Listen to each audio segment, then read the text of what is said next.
Hello, I'm Jeff Cavins, and today we're looking at the readings for the third Sunday in Advent. We're still in that preparation mode. We're still awaiting the coming of the King and preparing ourselves for that. And the readings reflect it once again this week. We're reading from John's Gospel this week, John chapter 1, verses 6 through 8, and then 19 through 28.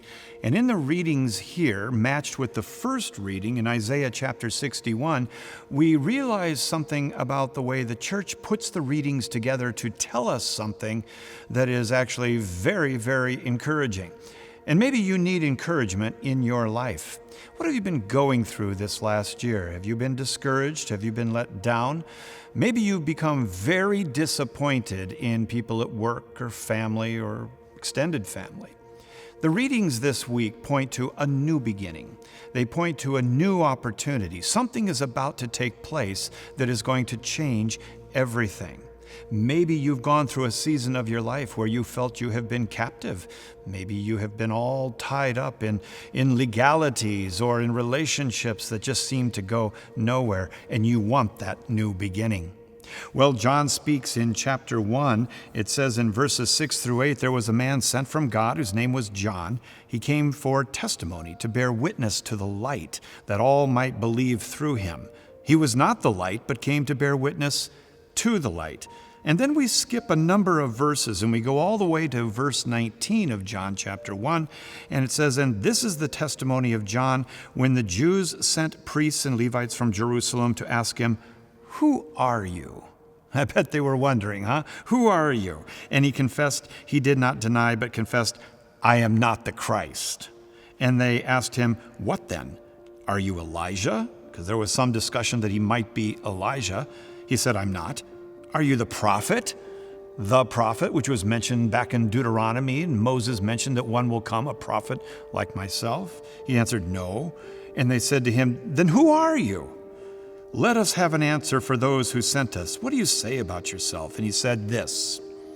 He said, "I am the voice of one crying in the wilderness. Make straight the way of the Lord, as the prophet Isaiah said." Make straight the way of the Lord. Now they had been sent from the Pharisees. They asked him, "Then why are you baptizing if you are neither the Christ nor Elijah nor the prophet?" And John answered them, "I baptize with water, but among you stands one whom you do not know, even he who comes after me, the thong of whose sandal I am not worthy to untie." This took place in Bethany beyond the Jordan, where John was baptizing. Now here's what's interesting, is that in the reading this week, John is admitting, "I am not the Christ, but I am one who is sent before him to make the path straight." He is the forerunner.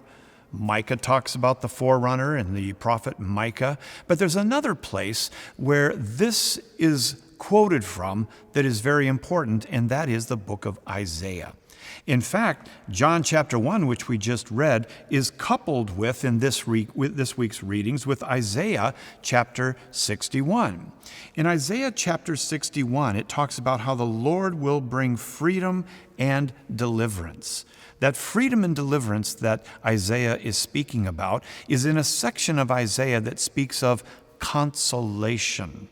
Isaiah is divided up into a number of parts, and in this latter part, we're talking about a consolation that is going to take place in Israel. And that is what John is focusing on here, is that there's a new beginning, and there has been a rough time, and God is bringing consolation to his people. Now that's what John is telling us about the kingdom of God, and it speaks about a jubilee. It speaks about a jubilee, and that's what Isaiah is talking about in Isaiah 61. Now a jubilee is a time of every 50 years in Israel's history.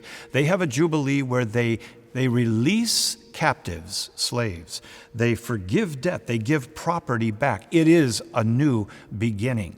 And so part of our Advent preparation is one of ourselves experiencing and awaiting a jubilee of freedom from Jesus, a freedom that he's going to offer us, he's going to make available in our life. It's a beautiful thing. So I want to encourage you this week, if you're going through a difficult time, if you've been going through a period of your life that is very dark and very cold and it's silent, prepare yourself for the coming of the King, because he will make all things new in your life. That's not just a message. That's a message of hope. That is a message we all need to hear.